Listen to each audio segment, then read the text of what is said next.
You are listening to Something Rather Than Nothing. Creator and host, Ken Vellante. Editor and producer, Peter Bauer. This is Ken Vellante with the Something Rather Than Nothing podcast, and we have a great episode here with Matthew Kyle Levine and Victoria Astuto. The new film, sometime soon, directed by Matthew Kyle Levine, starring and with contributions from Victoria, recently available here in late March. Within the last couple of days, I've watched it a couple times. Again, an excellent film. Matt and Victoria, welcome to the Something Rather Than Nothing podcast. Thanks for having us. Yeah, thank you. Great to have you. And Matt, for listeners to remember and know, was on number 146, talking about film, episode 164 with Shay Glasheen, and music and more film.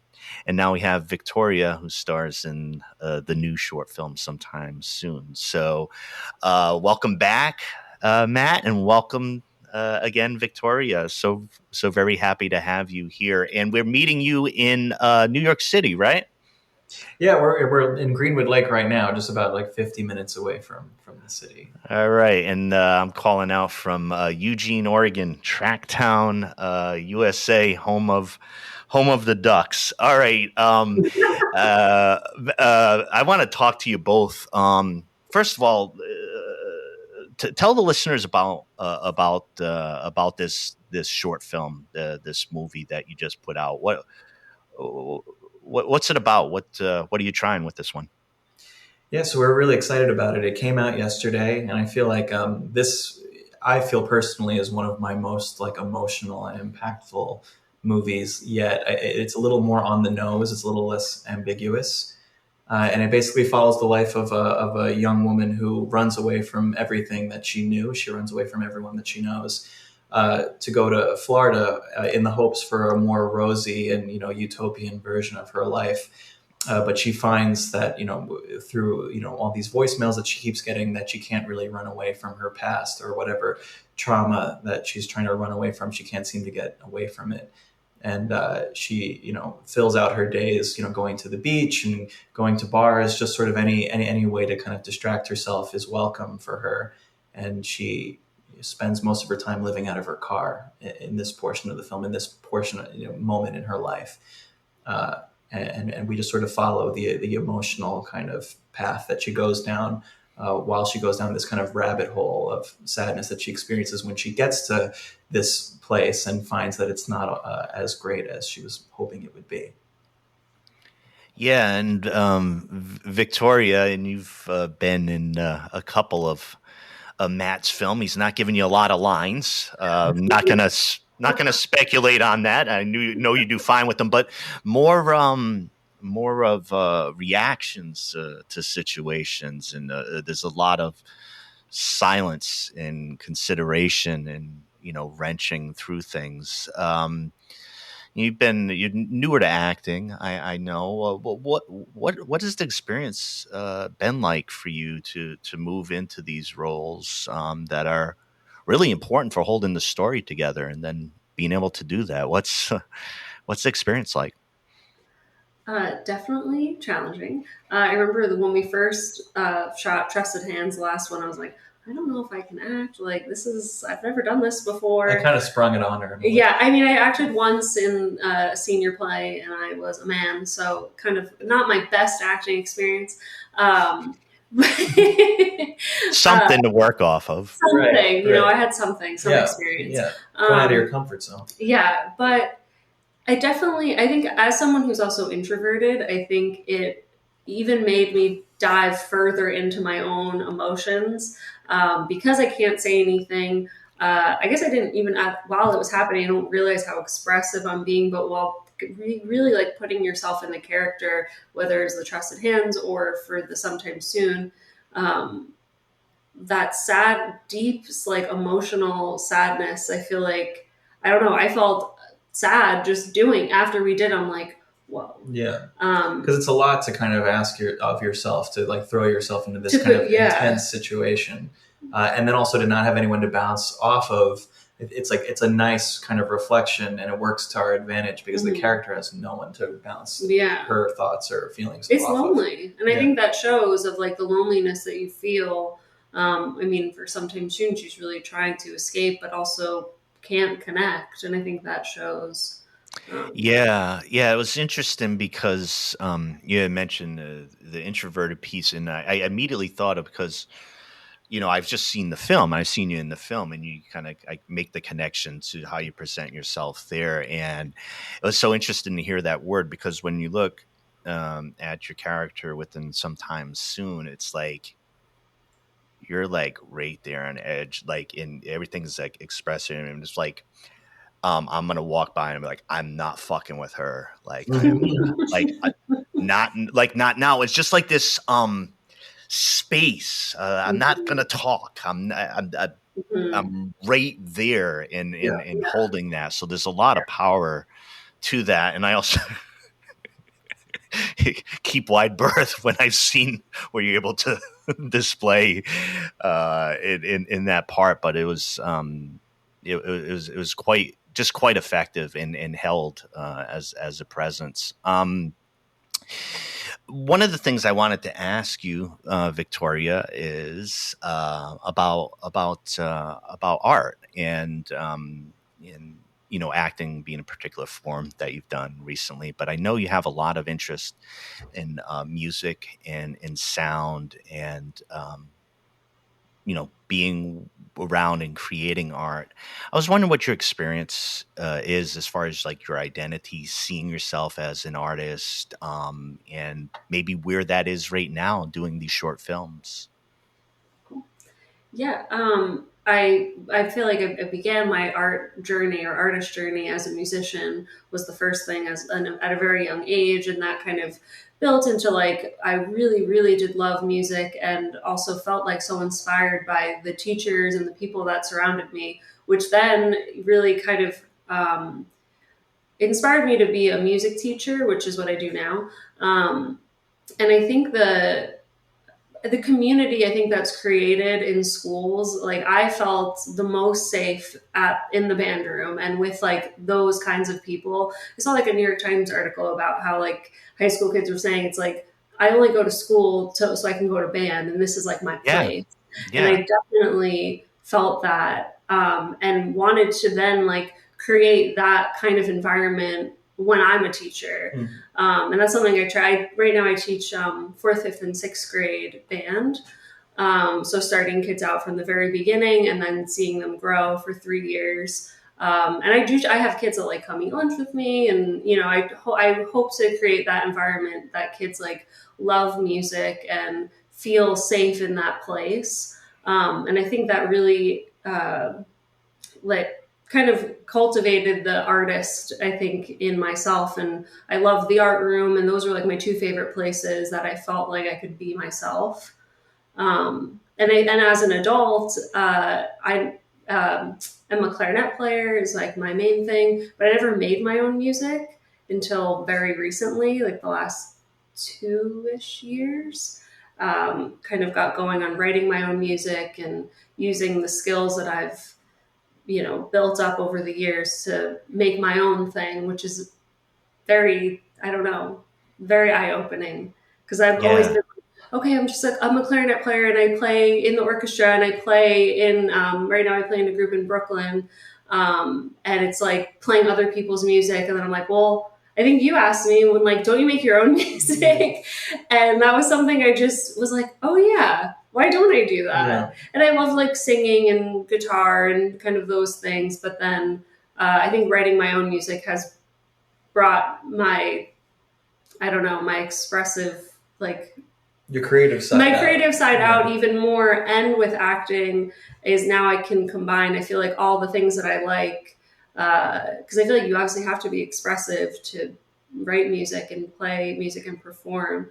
And so I think acting I thought it was going to be, it is challenging. I shouldn't say that. It's very challenging, but I think being a musician helped kind of like lead into that next role. Yeah, it's interesting how much being a teacher kind of informs what you do in the movies, because being a teacher is a performative thing. Also, yeah. And I also just think, I know on this podcast we talk about art, so it's not out of place to say, like, by you creating that environment for the children to like express themselves and to be great artists, it's interesting because I feel like that's almost, as an adult, what you have to do is you have to kind of express and uplift the childlike wonder within yourself, to push yourself to still be like a child and still be curious to make art in your own right. So it's like you have to almost create like a welcoming and freeing atmosphere within your own mind in the same way that you would for children. Yeah, definitely. Yeah, you really do. And I think it's something, when you were mentioning your comments, Victoria, about, like the art room and the music room, I've repped union members in the K-12 system for about a quarter century, and I know about those spaces, and I know about the importance of those for those are there. And a thing that comes up in the show is like when I'm asking are you an artist question when you become an artist, we're always talking about the folks that are around kids, right? Their uncle was an artist and he did what he wanted, and I like that. Or my teacher viewed art in this way, and so I was a shitty artist. Or mom said this and she didn't really mean it, but she said I couldn't draw a straight line with a ruler, and that hurt my feelings. And like there's so many things that happen, and I just don't want to rush over and just thinking about that space that you help create, the teachers help create for. What we've missed is why kids go to school, right? Like why, like they're not all going to school for the same reason. And, whether it's phy ed or physical education or the band program that will at least get them there for half the day, maybe the whole day. Mm-hmm. I think a lot of policymakers are really missing out because kids need those things to be provided, and we're starving. I feel we're starving a bit, and that's the field. So, but okay, I'm pontificating. I'm pontificating to a crowd that's favorable to it. So, Matt, I wanted to. I wanted to chat about your films in general. I've seen your short films and develop. I wanted to see if you could give a little bit of a summary of your creative endeavors. I know you work a lot in film, helping with creating music videos, visual dynamics for all sorts of. But talking about your work within film and where the films you've created. Could you just tell listeners a little bit about those pieces and what you've been doing?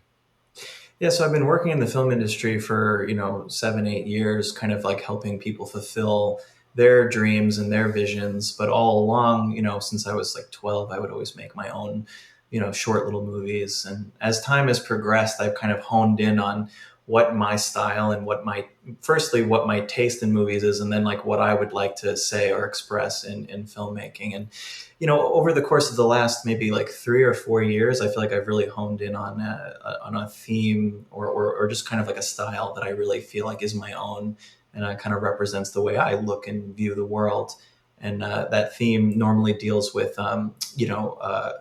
isolation and, our emotions and our psychology, and how our past kind of informs our actions, and kind of how every human makes mistakes and has like an ugly side, and kind of exploring that while also kind of validating and showing that, they're beautiful in their own right as just a human generally.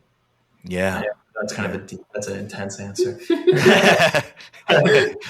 This is like intense answer show. I talking about sometime soon. I had I've written a few words to describe the visuals there of banal horror of the 4-lane mid-city boulevard at dusk, reflecting just the space of cars buzzing past. It's at dusk.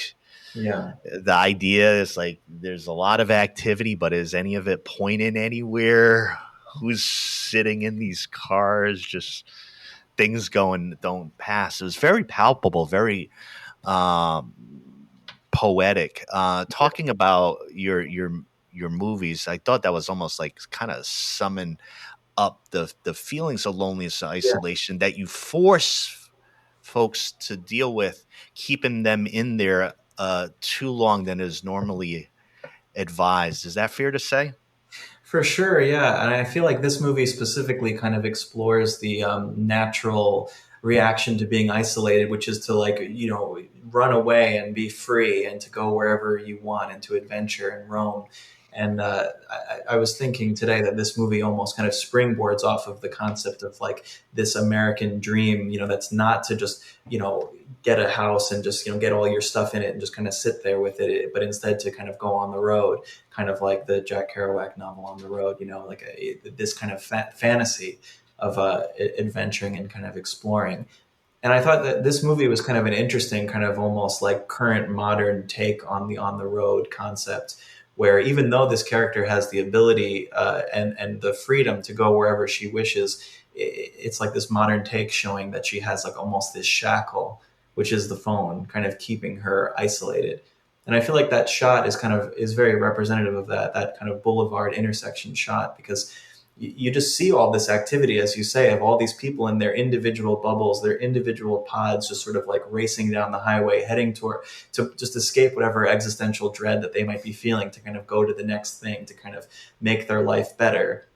And then here we have this character that almost broke off from that train, that path.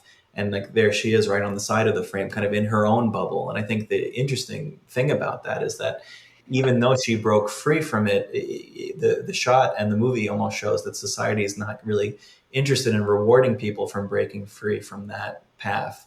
And she's still alone because she's in her own bubble, and there's almost no one, literally no one in the shot and no one in the movie that's willing to connect with her.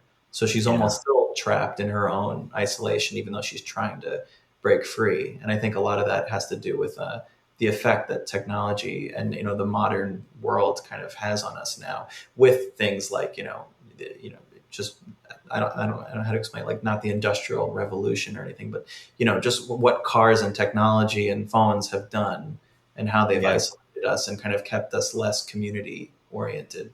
I think the movie's kind of messing with all those themes, if that makes sense. Like connected but disconnected. Yeah, like we have these roads that can take us anywhere. Yeah. But then where are we going? Are we connecting when we get there? What are we? And it's almost like a question of what are we all running from? Yeah, there's to talk about. I'm captured by some of the images that I've seen on this film, and everybody check out Sometime Soon short film. But one of the scenes you see is a bar, could be any suburban bar. There's a little bit of neon light. There's too much space for the people who are there, so it's not happening. There's a few people there. People are drinking, and it creates this massive disconnection because, of course, if you think about any of the sensuality that's possible, like within the bar, like you got to go hit on somebody. I mean, that's where she is, right? But yet it's still like the sensuality and is all tied to the phone. So it's like doubly isolated. Like nobody's going to interact in this environment. Yeah. And second of all, everybody has a phone. So there's another barrier. Nothing's going to happen here. That's human to human. Now that you mentioned it, it's funny because we literally, we filmed most of this movie, just a little bit of background on how it was done. We didn't go down to Florida like expecting to make a movie at all. We had no script or anything in mind. We just were, we were actually going to take a trip, and we were going to fly. I don't know where Antigua. It was like Antigua. And we were just trying to we had the COVID blues. I was off from school. Yeah. It was like February? It was Christmas break. 2021. You both deserved it. You both deserved it.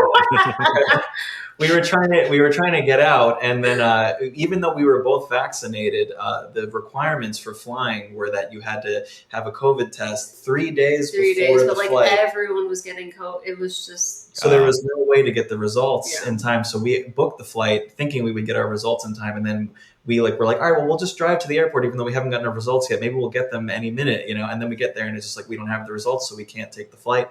So now we're like, we get reimbursed or whatever, but now we're like, what do we do? And we're like, screw it, let's just drive to Florida because that's at least a place where it's warm and we can, take a break. And I think that there's something to be said thematically with that occurrence and how it inspired, the movie, because we were clearly trying to run from the isolation that comes from COVID. And it was almost like everything was stopping us from being able to just go anywhere. And so the best thing we could do was just to flee. And there was kind of a freeing sense with that, but also there's this dread underneath of like, is it okay to flee? And is it okay to be doing this? So, Yeah. So it was interesting. And then basically while we were there, just having a good time, I had this, the camera at the time was pretty new, this red Komodo that I'm obsessed with. So I am too. I'm obsessed with your red Komodo camera too. I don't know if Victoria has to deal with, but I love it all. Yeah. So I was just like, hey, Victoria, do this, do that, do that, and I'm just like filming her on the beach, and then slowly I kind of realized that like I'm coming upon a story here. And what's interesting about the bar is that like it almost worked out to our advantage, because at that point we knew that we wanted to make the story about someone who's obsessed with their phone and that's living out of their car. And then when we get there, we just want an open spot where we can film where no one's going to give us a hard time. And then we see this section where there's literally nobody seated in the section, but then people are at the bar, and there's literally, and I didn't even realize it until we're discussing now, but there's literally wall. There's a wall. There's a divide in the bar where there's the people, and then there's Victoria's character, and she's stuck in her phone. Mm-hmm. And I think even some of the extras, quote unquote, the people that were at the bar were even looking at their phone too. Yeah. So it kind of created this literal visual divide, which is perfect. Well, and on that too, I mean, it can be very detail oriented, but in the type of film, the way that you show it, the details are going to be pronounced. So you gotta have certain things right. But even some of the mannerisms of the folks in those scenes at the bar, of how they're like trying to get close and trying to yell something to, like, even those pieces around all affirm that. And I just wanted to mention that because those are the places where like the viewer's eye is like, what do I look at and what do I listen to? I'm going to do it aggressively because I haven't got like certain stuff, Right. and you know that people are going there hungry on that. Exactly. So And it makes you wonder why she's so willing to just try to find someone, because she's perusing the dating apps. Why is she looking towards a screen to find someone who then maybe later she can talk to when she's literally surrounded by people? Yeah. And now that we're talking about it, I'm remembering this one shot where she gets out of the car and stretches, and it's on this street in the afternoon, and literally a person who is not an extra, just didn't care that we were filming, just walked past the camera. I know what you're talking about, yeah. And she just walks right past the car as Victoria's coming out, and like there's this clear separation between the two of them. And again, nobody talks to anybody. It's like, you do your thing, I do my thing. It's like we're in this. The movie takes place in like, it's like the Miami, Fort Lauderdale area, and it's like all these people are around. Yet for some reason, in this generation that in this time period that we're living in, everyone wants to keep to themselves, and it creates this classic loneliness within a city kind of. I'm sensitive to that type of stuff as far as how people interact. I've lived on the East Coast, and the Midwest, and the West Coast, and the differences are profound, and people will tell you different things. I won't. They're just. East Coast I know the West Coast, the people are a little bit more communal for sure. The East Coast, everyone's like, you keep your head down and you do your own thing.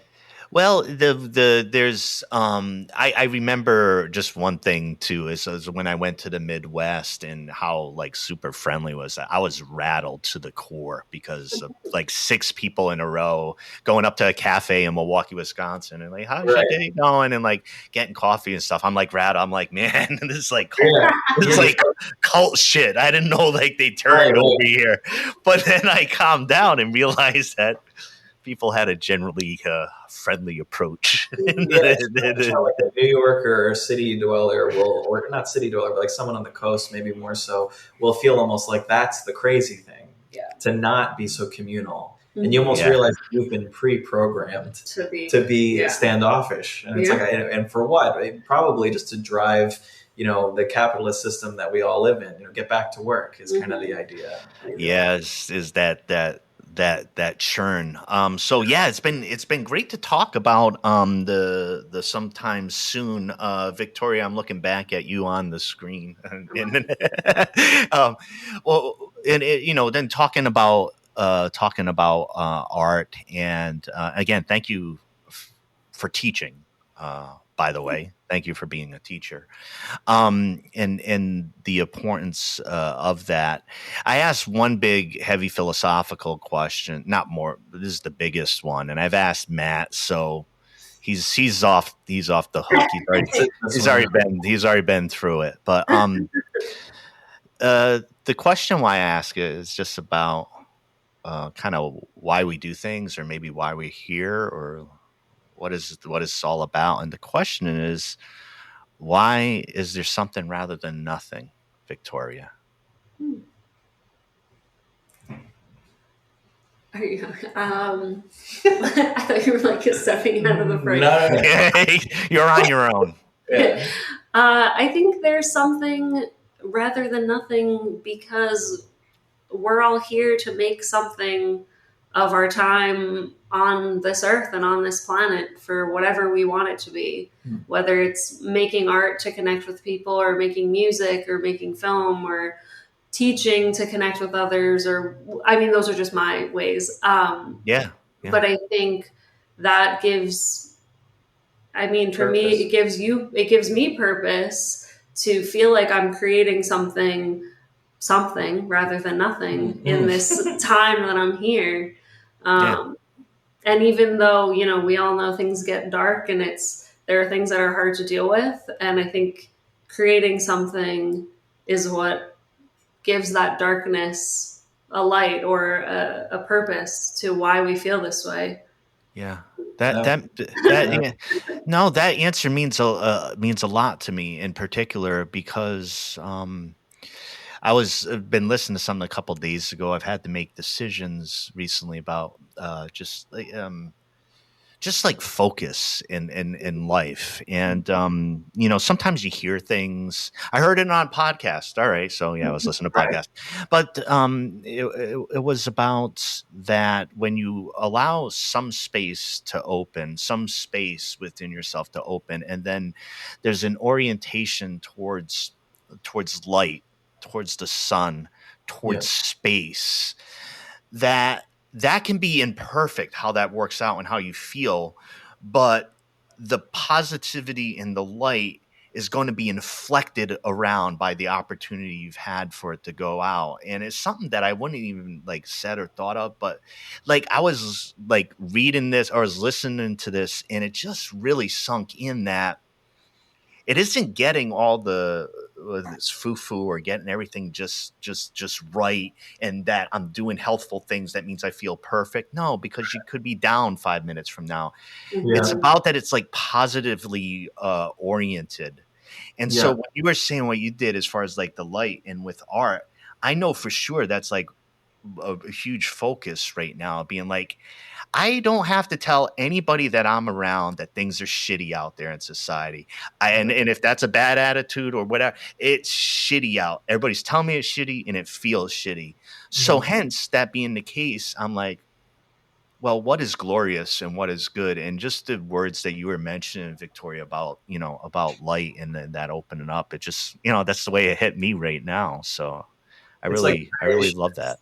Yeah, it's like saying almost that creation is the light. It's we kind of are all navigating a world that can sometimes seem really dark. But when you do create something, you kind of can look at this little model of yourself and your emotions, and it kind of can make you feel okay, I'm here now. Yeah, no, it's interesting to hear you say that, creating something, it creates meaning, and that it creates this sort of light, because I feel like we are all navigating, a dark world sometimes, or it can feel sometimes like it's very heavy and dark, the world that we live in. And I think when we create something, we almost create this little model of ourselves and our emotions that we can look back on kind of outside of ourselves and be okay, there I am, I'm here in this moment, and I'm present, and I am living in the moment, where I feel like there's a lot of things in life that we do that are future or past oriented, where I feel like making art is just it's a grounding thing, and it kind of makes you reflective of all of the experiences you've had in the past, but keeps you right there in the present. Yeah. I know the glimpses I've had as far as, and people talking about flow in creation, where that ego is not around that much. That anxiety is not around that much. The what should I do next is not asked because the hands are already moving, and like that's some beautiful territory, and it's kind of like why I like to talk about all that and be like, and and another thing I like the energy of talking to artists like yourselves when you just drop something, you just drop the film and stuff, and to be able to connect connect around like the energy about that, and the idea to have to see things and to point them out and celebrate them. And as folks know, I'm a big fan of your film, Matt, and also Victoria. Just incredible work in the ways that I was talking about and seeing in that film. Really encourage everybody to take a look at it. But I want to ask just generally, like the both of you, just like what's coming up this year, 2023. I know with the show, have a lot of big plans with the show. The show is growing when I think artistically is doing these type of things. But what's up for 2023 for you both in terms of art and what you're thinking about? Yeah, well, for us, it's been huge. Like, it's been a very great experience, collaborating together and working on stuff together, just because we're already so close. So, I hope to make more, I hope we make more films together, and I know we will. And we've already actually made one, another one. I'm not sure if that is like the next thing that I'm going to edit. I might work on another short film in between them. But similar thing to this movie, we had an Airbnb in Vermont, and we made a movie that's focuses a bit more on me. I try to flex the acting chops a little bit more in this one, and that one should be coming out hopefully like later this year. Kind of explores similar themes, but there's a couple of stylistic choices about it that make it a little different. And also, I just recently, I wouldn't say it's completed, but I'm pretty close to completing a draft of a feature film script that I'm really excited about. I've been really plugging away at that for a long time, and it's been my dream since I was a little kid to make a feature. So I'm glad to finally find the story that I want to tell. And so now it's all about just, gaining the funding and, kind of mapping out the budget and picking the actors. And I'm hoping to reach out to a lot of actors I've worked with in the past. I'm pretty sure Shay is going to be the main character in this feature. And I'm going to work probably again with, Nancy, who voiced the sister in Sometime Soon, and probably Desi, who was in House to Herself, and most likely Dan Berkey from Daddy's Wallet. So it's going to be kind of like a huge collaboration of the family of artists that I've worked with in the past to make this big movie that's hopefully going to have a lot more to it, given that it'll be more like an hour and a half. That's really cool. And Nancy, was that the sister's voice? Yep. Yeah, that was really cool. I mean, you just notice voices of being like, because you have to hit what you're doing. And, No, she's incredible. She really she hit it home with that one. She hit a home run. That was really well done. And Victoria, well, geez, she got to teach, right? So that doesn't take up too much time out of Not and when your contract is there's nothing else. The day is done. There's nothing else to do, of course, right? Yeah. So we'll probably be releasing some music. But I in all my spare time, which is here and there, in the past like 2 years, I've been working on making and recording my own music. Yep. So hoping to, with like summer coming too, hoping to maybe try to release like a little EP by maybe the end of the summer. And then just doing like some performance, like I perform with a group in Brooklyn. So we'll be performing at Carnegie Hall in June. And then, That sounds good. It's going to be great. That sounds impressive. 2024, we're going to South Korea and Japan with this group as well. So that'll be very exciting. I mean, that's not 2023, but something to really look forward to as well. I'm thinking if that definitely goes through and, I go with her to Japan, we might try to make a movie that takes place in Japan, which would be really cool. I've always wanted to see that country. I've always been really deeply intrigued by the mountains and the literature, and I've studied a lot of Buddhism, Zen Buddhism. So really, really enjoy that. But no, thanks for mentioning some of the things upcoming. I definitely look forward to anything you both create. And Matt, as I told you, I'm on the ground floor of the Kyle Levine film. So I mean, maybe I won't have to pay my $13.50 or something, whatever. Right. Like, I'll be like, hey, I got my comp ticket. I put the dude on 3 times in Victoria too. So definitely. I need my though.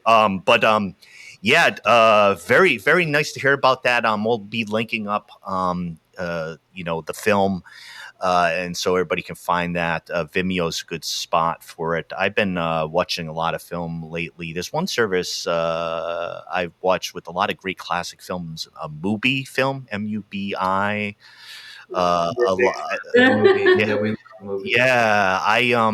It's doing God's work, that stream. I know. I've had it for a bit, and I like how each day they mention like a type of film and like why it's featured that day. And I think there was one recently that I haven't watched, which was like surveillance video, like threaded and combined surveillance video from like a couple of years ago, and I'm like, that's right up my alley. But I didn't know somebody had threaded that together, but can bring me a surveillance video. So that's up my alley too. I feel like all my movies are almost surveillance in a way.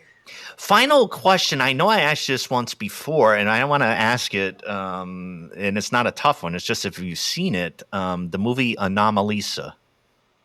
I've heard of it. That's Charlie. I brought it up once before, and a Charlie Kaufman film. And Victoria, have you seen it? I have not seen it. It's okay. It's stop motion, right?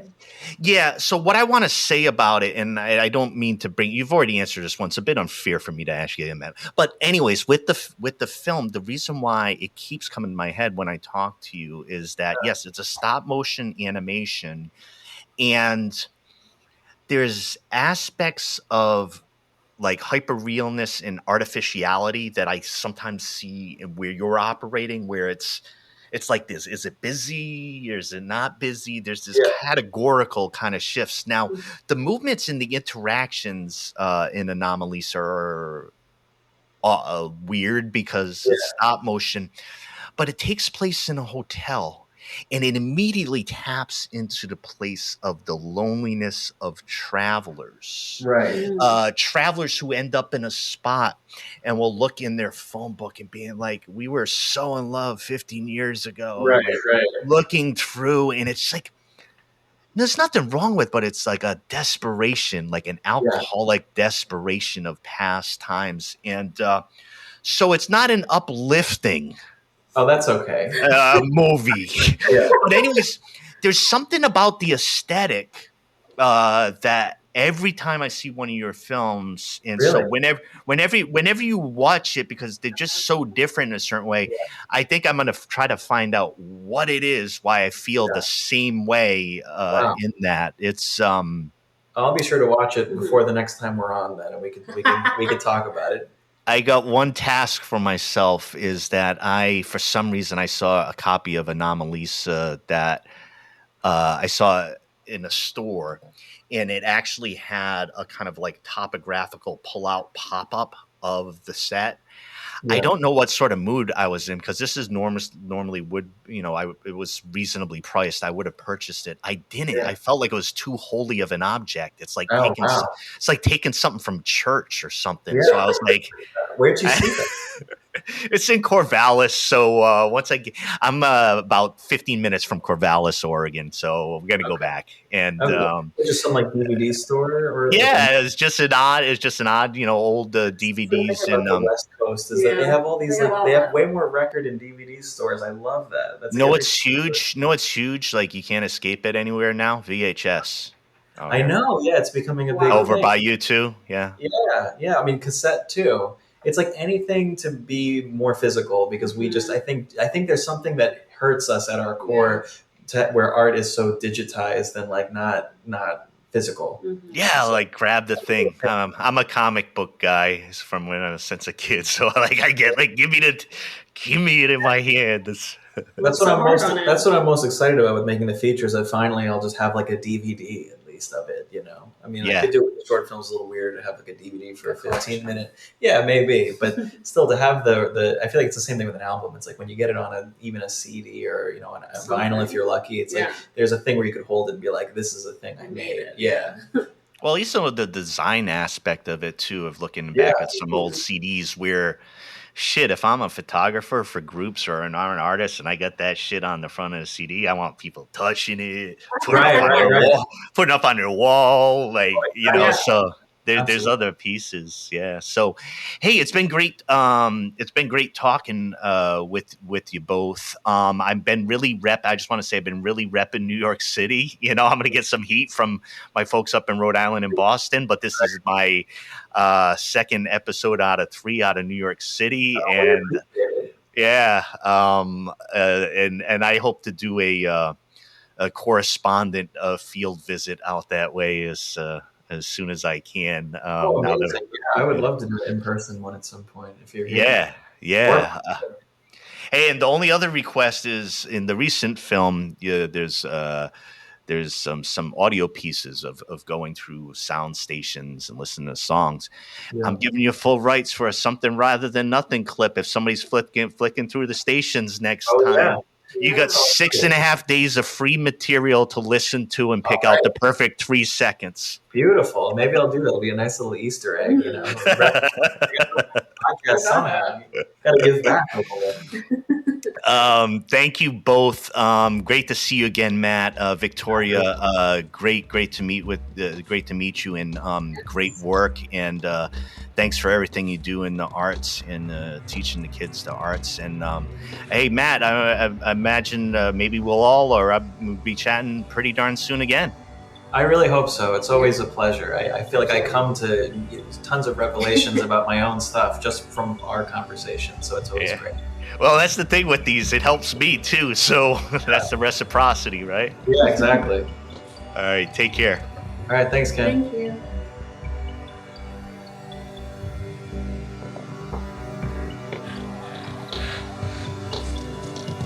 This is Something Rather Than Nothing,